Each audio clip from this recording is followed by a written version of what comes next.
Poor nurse married her billionaire patient, but his recovery unveiled a hidden truth. She was a nurse who saved a stranger's life. He was a billionaire who lost his memory and his heart. But when the truth returned, love faced its hardest test.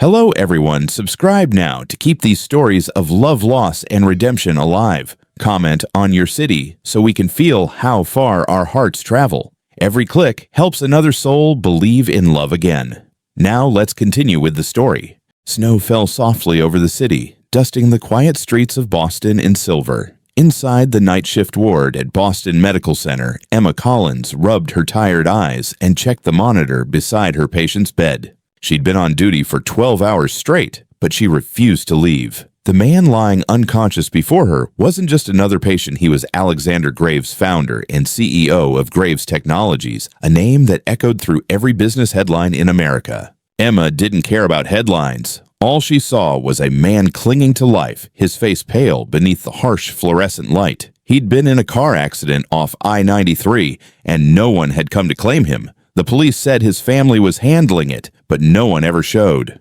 Emma sighed, adjusting his IV line with practiced gentleness. Her fingers were steady, but her mind was heavy with worry. Rent was due in 3 days. Her mother's medication was running low. Still, she whispered, "You're gonna be okay, mister. You just have to hold on." Outside, the snow thickened and the emergency room lights flickered. The head nurse stormed in holding a clipboard. Collins, she said the hospital board decided to transfer him to a private facility tomorrow morning. They're done covering the costs. Emma froze, but he's not stable yet. "Not your call, honey. We don't have the funding. Unless someone signs as his sponsor, he's out by sunrise." The words hit her like a cold wind. A sponsor. She had less than $200 in her checking account. Still, something deep inside whispered that she couldn't just let him go. When the clock struck midnight, she sat in the dim office staring at the blank space on the patient file, emergency sponsor, legal spouse. Her heart pounded. She knew it was reckless, but her hands moved anyway. She wrote her name, Emma Collins, in shaky blue ink and signed the line marked spouse. "Just until you wake up," she murmured, her voice trembling. "I'll fix this later." The following morning, the blizzard outside had grown fierce. Paramedics were delayed, the private transfer was canceled, and in that strange twist of fate, her signature kept him there, kept him alive. Emma sat beside him, watching the storm through the frosted window. For the first time in weeks, she felt something other than exhaustion, a quiet sense of purpose. She reached for his hand, barely noticing how her fingers fit against his. "Guess it's just you and me now, Mr. Graves," she whispered with a soft smile. Outside, thunder rolled over the city, and somewhere in the storm, destiny began to move. Morning sunlight spilled through the blinds, spreading warmth across the quiet hospital room. Machines beeped steadily beside the bed, and Emma Collins nearly dropped her coffee when the man she'd been watching for 2 weeks suddenly moved his hand. His eyelids fluttered. A faint groan slipped past his lips. Then his voice raspy, uncertain. "Where am I?" Emma froze, then leaned forward, trying to stay calm. "You're in Boston Medical Center," she said softly. "You were in an accident, but you're safe now." He blinked slowly, his gaze shifting toward her. For a long moment, he simply stared, eyes gray-blue like a winter sky, trying to place her face somewhere in his memory. "You," he whispered. His hand trembled as he reached for hers. "You stayed." Emma's throat tightened. "Yes," she said gently. "You've been asleep for a while." He smiled weakly. Then, "You really are my wife." Emma's heart skipped a beat. Her mind screamed to correct him, but the doctor's words from earlier still echoed in her head. His brain needs calm. No stress. No confusion. She hesitated. His grip tightened slightly. "I knew you wouldn't leave me," he murmured, "even when everything fell apart." She swallowed hard, forcing a small smile. "Of course not," she whispered. "You needed me." The nurse passing by peeked through the glass eyes wide with surprise. "Wait." He spoke. Emma nodded, but her voice came out faint. "Yes, he remembers me." News spread faster than the morning shift. By noon, whispers traveled through the halls. The billionaire's wife is a nurse. He doesn't even know who she is. Emma ignored them all. She stayed beside Alex, reading to him from the newspaper, helping him relearn how to hold a spoon, how to breathe without the machine's rhythm. Each time she looked into his eyes, the lie grew heavier, but so did her compassion. He trusted her completely, and that trust began to change something in her. That night, as the snow fell again outside, he looked at her and whispered, "What's your favorite song?" She smiled softly. "Fly me to the moon," she said. He chuckled weakly. "Then promise you'll play it when I can walk again." Emma nodded, her chest aching in ways she couldn't explain. Outside, Boston shimmered beneath the snow, while inside, two strangers unknowingly began their first chapter of love. Weeks passed, and the winter outside slowly began to thaw. Alexander Graves could walk short distances now, leaning on a cane, with a quiet pride that made the nurses smile every time he crossed the hallway. Emma Collins stayed by his side through every stumble, every sleepless night when pain pulled him awake. She taught him to breathe through it, to let frustration go. He didn't remember who he'd been before, but around her, he didn't seem to care. "You're different," he told her once, watching her fold his blanket at the foot of the bed. "You don't treat me like a billionaire." Emma chuckled softly. "I don't know how to treat one." He smiled, but something flickered behind his eyes, a shadow of curiosity. "If I really am that man, why does it feel like I was happier here than in that other life?" Emma said nothing. She only smiled, hoping he'd never have to remember. But the world outside the hospital had already begun to stir. By the second week of March, the press had caught wind of the story. Billionaire CEO awakens, claims he's married to his nurse. Headlines spread like wildfire across Boston. Reporters camped outside the hospital doors, waiting for a glimpse of the mystery wife. When Emma walked out one morning to buy coffee, flashes exploded in her face.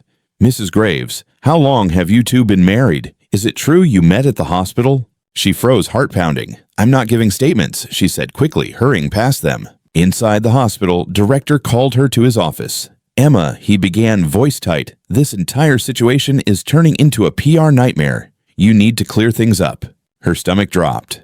"You mean tell him the truth?" He hesitated, then looked away. "If it means the media stops calling us a scandal, yes." Emma clenched her hands. She wanted to fix it, but when she walked back into Alex's room and saw him smiling proudly at her, her resolve crumbled. Alex was reading an article about himself, his tone light. "Did you see this? They say I'm lucky to have married you." He looked up, his eyes bright. "I guess I really am." Her throat tightened. "Alex." He tilted his head. "What is it?"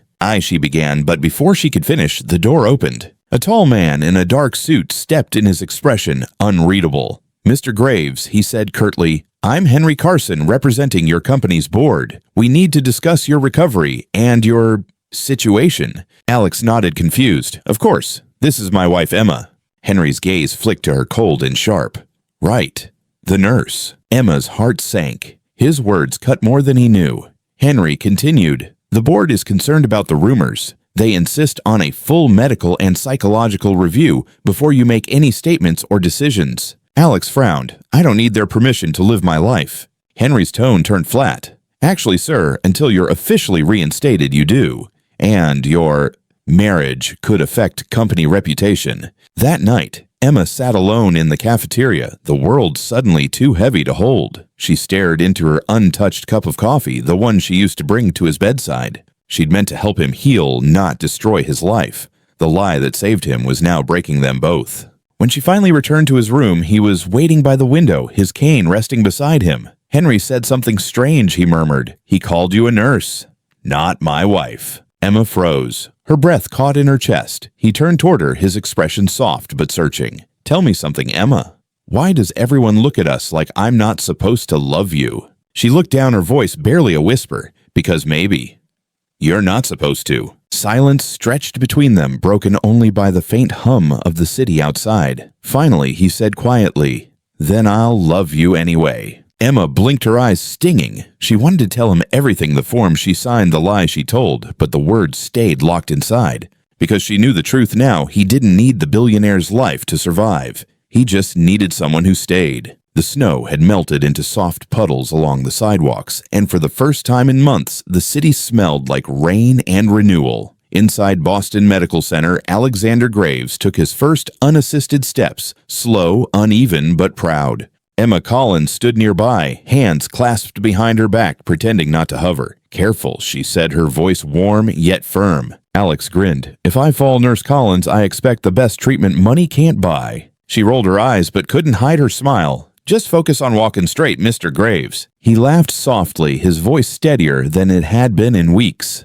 It felt almost normal, the banter, the teasing, the way they both forgot how impossible their situation really was. By afternoon, they sat in the hospital garden surrounded by the hum of bees and the rustle of early blossoms. Emma had brought 2 cups of coffee, the smell comforting and familiar. Alex accepted his cup carefully, his fingers still stiff from nerve damage. He took a sip, grimaced, then smiled. Too strong. "That's how Boston nurses survive," she said. "I'll have to get used to it if I plan to keep you around," he teased. Emma's heart gave a nervous jump, but she hid it behind a playful smirk. "You'll be fine once you're back to your old life." He looked at her, then a flicker of something unreadable in his eyes. "What if I don't want my old life?" Her breath caught. He turned his gaze back to the trees, his expression soft. "I don't remember much about who I was, but every time I close my eyes, I see headlines, boardrooms, meetings. None of them make me feel anything. But this?" He gestured around them. "You. The smell of coffee. The sound of your voice. It feels real." Emma stared at her cup, pretending she didn't hear the quiet truth behind his words, because deep down she felt the same. That evening, she found him in the rehab gym trying to lift small weights with his trembling hands. "You're supposed to rest," she scolded gently. He looked up, a little out of breath. "I've done enough resting. I'm learning to live again." "Right." She walked closer, adjusting his wrist brace. "Not by breaking your arm." Their eyes met too close, too long. He smiled, the kind that reached his eyes. "Thank you for not giving up on me." Emma hesitated. "I couldn't," she said softly. "You make it hard to walk away." Silence hung between them, thick with the things neither dared to say. Finally, she stepped back, forcing a laugh. "Come on, patient of the month. Let's get you some dinner." Later that night, they sat together in the hospital lounge, sharing takeout noodles from paper boxes. Jazz played softly from the overhead speaker, the same melody she'd mentioned weeks ago. Alex smiled, recognizing it instantly. "Fly me to the moon." "Right." Emma nodded, surprised. "You remembered." He set his box aside, watching her with quiet admiration. "How could I forget something that makes you smile like that?" Her cheeks warmed. She looked away, pretending to be focused on the TV across the room. Outside, the city lights shimmered across the Charles River. Inside, the rhythm of their small world felt safe, like a fragile bubble, untouched by the noise beyond. But as Alex leaned back in his chair, Emma noticed something in his expression, a faint tension, a flicker of doubt. "What is it?" she asked. He hesitated. "I had a dream last night," he said slowly. "A woman's voice. It wasn't yours, but it felt close." Emma's heart clenched. The past, his real past, was beginning to stir beneath the surface. She forced a gentle smile. "Dreams are just echoes," she said quietly. "Focus on now." He nodded, trusting her without question. And that trust, that blind faith, hurt more than any accusation could. Because she knew the truth, every step he took toward recovery was one step closer to remembering the life she didn't belong in. The scent of lilac drifted through the open windows of the rehab wing, mixing with the faint smell of disinfectant. Emma Collins set a fresh bouquet on Alexander Graves' bedside table, smiling when she saw him writing in a small notebook. He'd been filling its pages for days, now short notes, flashes of memory sketches of things he couldn't explain. Sometimes a name or place would slip through. He'd ask her what it meant, and she'd simply say, maybe something from before. Today, though, there was something different in his eyes. Attention she hadn't seen in weeks. His pen stopped mid-word. "Emma," he said softly, "what if I'm starting to remember?" Her heart tightened. She dreaded this moment since the first time he'd called her his wife. "What do you remember?" she asked carefully. He hesitated, searching her face. Music, a dinner table, a woman's laugh, sharp, not kind, and a silver ring I never wanted to wear. Emma's hands went cold. "Veronica." He was remembering her. "Maybe it's just your mind blending things," she said quickly. "Memories can trick you when they come back too fast." He nodded slowly, but doubt flickered across his face. That evening, a thunderstorm rolled over Boston, rattling the hospital windows. Emma was charting vitals when the power surged, and a bright spark flared from the therapy machine near Alex's bed. The shock was brief, but the monitors screamed. She rushed to him. He was breathing conscious, but his gaze had gone distant, far away. "Alex, look at me." He blinked, then whispered a name that froze her blood. "Veronica." Emma froze, her fingers trembling. "What did you say?" He looked at her, as if seeing her for the first time. His voice steadied. "My fiancée. I was supposed to marry her before the accident." He turned toward her, confusion and anger twisting his expression. "Why didn't you tell me that?" Her throat went dry. Because you didn't remember, and the doctor said you needed peace. Peace, he echoed, his voice rising. Or control. Alex, please. He pushed himself upright, ignoring the pain in his leg. So all this time, you let me think we were married. Tears stung her eyes. I never wanted to lie, but they were going to move you, cut off your treatment. I signed to keep you here. You would have died. He stared at her silent, his jaw tight, his breathing uneven. Finally, he whispered, you should have told me the truth. By morning, the storm had passed, but the silence between them was worse. He refused his breakfast, refused therapy, speaking only when necessary. Every glance he gave her felt colder than the air-conditioned halls. When Henry Carson from the board arrived later that day, he found Alex sitting in his wheelchair, dressed to leave. Mr. Graves, I'm glad to see you on your feet again, Henry said smoothly. The company's waiting. Your fiancé has been asking about you.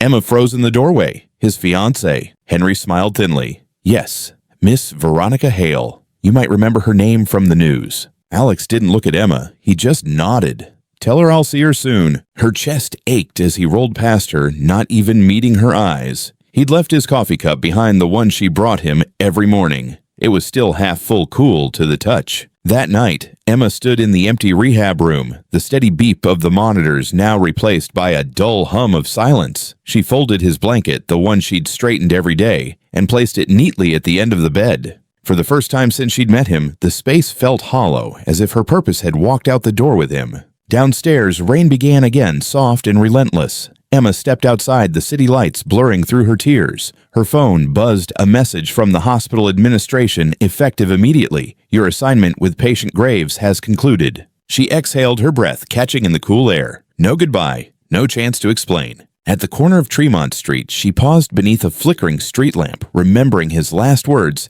"You should have told me." She whispered to the empty night, "I did everything to save you." Then she walked away, her silhouette fading into the rain, a quiet woman who'd healed a man's body but couldn't protect his heart. Meanwhile, across town, inside a sleek penthouse overlooking the harbor, Alexander stared at the engagement ring on his desk. He remembered the accident, now the brakes that failed the fight before the crash, the betrayal that nearly ended him. He reached for the ring, then stopped. Next to it sat a folded napkin, the one Emma had written on weeks ago. "Don't forget to breathe." He read it once, then closed his eyes. And for the first time since regaining his memory, he wished he hadn't. The city had moved on from the story. New headlines replaced the old ones. In Boston's morning news no longer spoke of the nurse-wife scandal. But for Alexander Graves, the silence left behind was deafening. In the corner office of Graves Technologies, floor-to-ceiling glass reflected a man who looked like himself but didn't feel like him anymore. He had recovered physically, publicly, completely. Investors called again. Veronica had returned with her perfect smile, and the world expected him to resume where he left off. But each morning when his assistant set down his espresso, he found himself whispering a name he'd promised to forget. Emma. At the other end of the city, the rhythm of a small neighborhood clinic filled the summer air. Children laughing in the waiting room, the sound of paper charts flipping, and the steady hum of an overworked coffee machine. Emma Collins stood behind the reception desk, her white coat wrinkled, a few strands of hair escaping her ponytail. She'd been working double shifts covering for a colleague on maternity leave. It wasn't glamorous, but it was honest. She smiled at every patient asked about their families and never once mentioned the name Graves. Yet some nights when the clinic went quiet, she'd sit by the window and replay the moment he said, "You should have told me." She wished she could.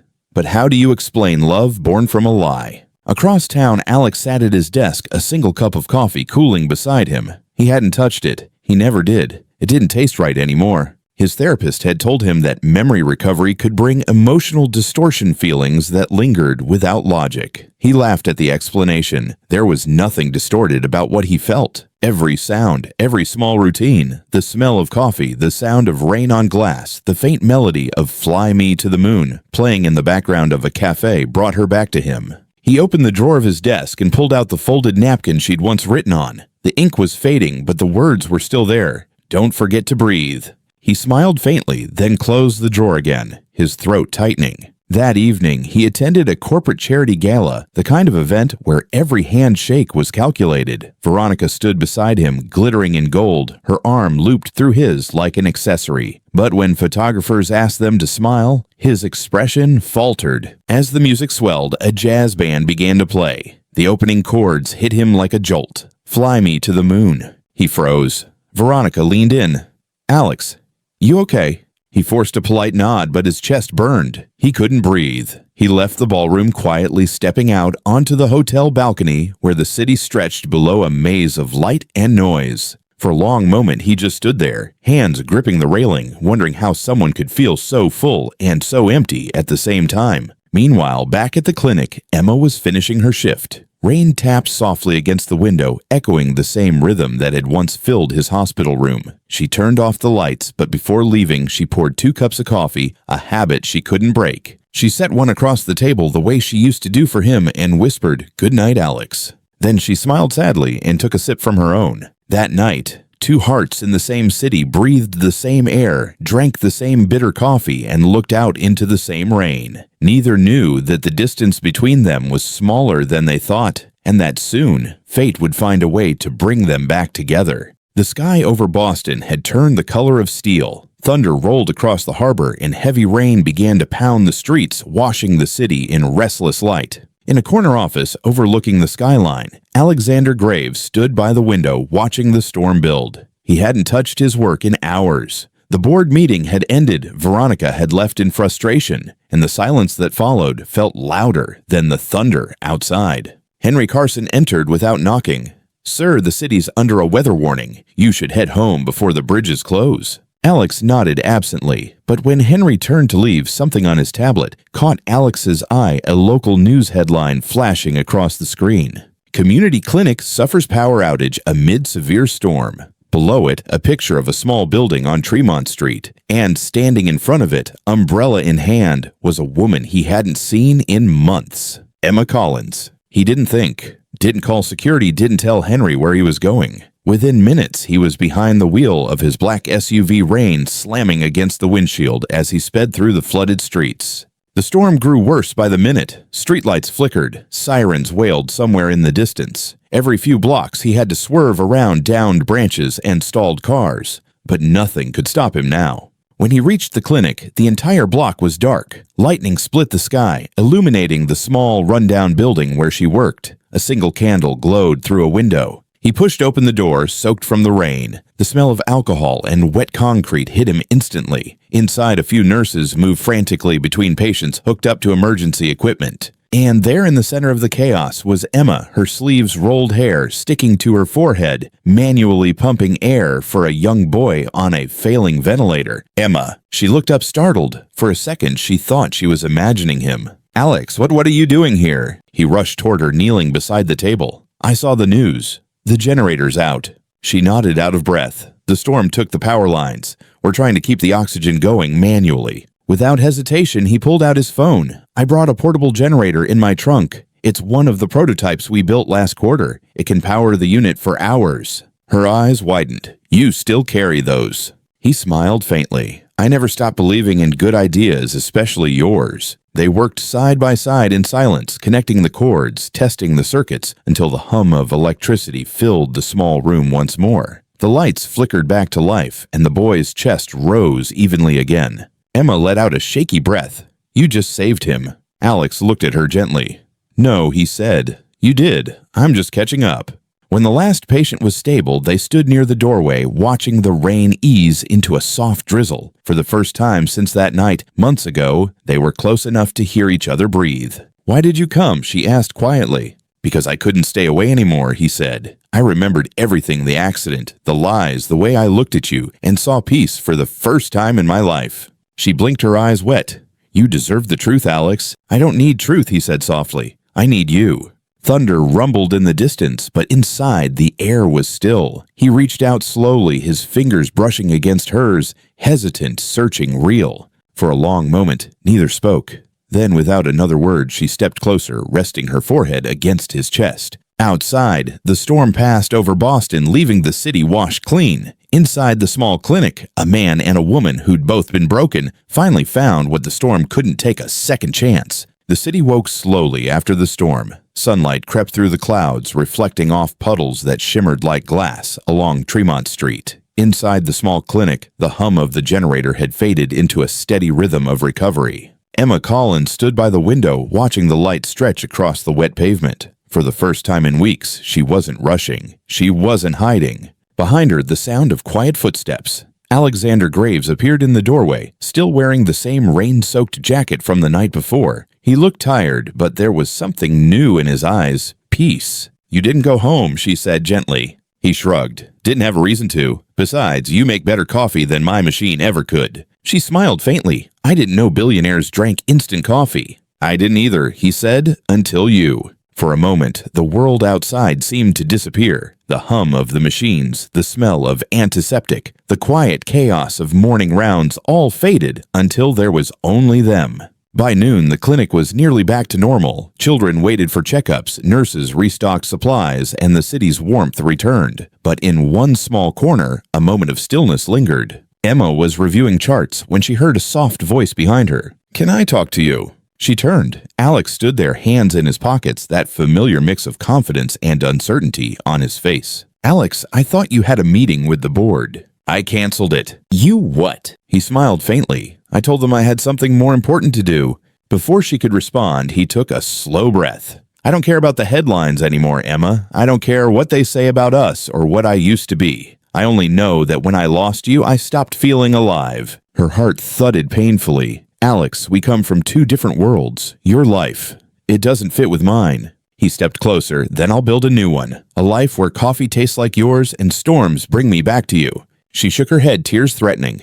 "This isn't that simple." "It never is," he said softly. "But love rarely waits for perfect timing." That afternoon, Alex walked out into the main hallway and gathered the clinic staff, his expression solemn but sure. "Everyone," he began, "I owe you more than you know. Last night, your courage saved lives, and one life in particular reminded me what truly matters." He turned toward Emma. "She once told me love wasn't about saving someone's life. It was about staying when it hurts to stay. So today, I want to do something that feels right for both of us." From his jacket pocket, he pulled a small piece of medical tubing tied neatly into a loop. No diamond, no gold, just the symbol of what brought them together. The room fell silent. Emma's eyes widened. "Alex." He smiled softly. "I can't give you a perfect world, but I can promise you an honest one. Will you marry me, not because of who I was, but because of who I am now?" Tears spilled down her cheeks before she even realized she was nodding. "Yes," she whispered. "Yes." Applause erupted, nurses, patients, even the janitor wiping the floor. Someone cheered, someone cried, and the jazz melody of "Fly Me to the Moon" began to play faintly from an old radio in the corner. Alex slipped the loop of tubing around her finger, his hands shaking just enough to make it real. "You saved my life twice," he said quietly. "Once from death, once from loneliness." She laughed through her tears. "And you just ruined my mascara." Outside, the clouds parted completely, and sunlight poured through the windows, touching their faces like a silent blessing. That day, the clinic became more than a place for healing. It became a reminder that even broken beginnings could lead to beautiful second chances. And as they stood together, hand in hand, the storm behind them and the future ahead, everyone watching felt the same quiet truth that love, when it's real, doesn't rescue you, it rebuilds you. A salty breeze rolled off the Atlantic, carrying the scent of pine and sea salt through the open windows of a small coastal house in Maine. The house wasn't grand or modern, no marble floors, no city skyline, just white-painted wood wildflowers by the porch, and the steady hum of waves breaking against the rocks below. Emma Graves no longer. Collins stood in the kitchen pouring 2 mugs of coffee. Outside, gulls called overhead, and a golden retriever snored beside the door. "Alex," she called, "you're going to be late for your meeting." From the porch, Alexander Graves appeared with his laptop under one arm, barefoot hair a little messy, the look of a man who'd traded his empire for peace. "Meeting canceled," he said, grinning. "The foundation can survive one morning without me." Emma arched an eyebrow. "Oh, really? The same foundation that funds half the hospitals in New England." He took the coffee from her hands, brushing a kiss across her forehead.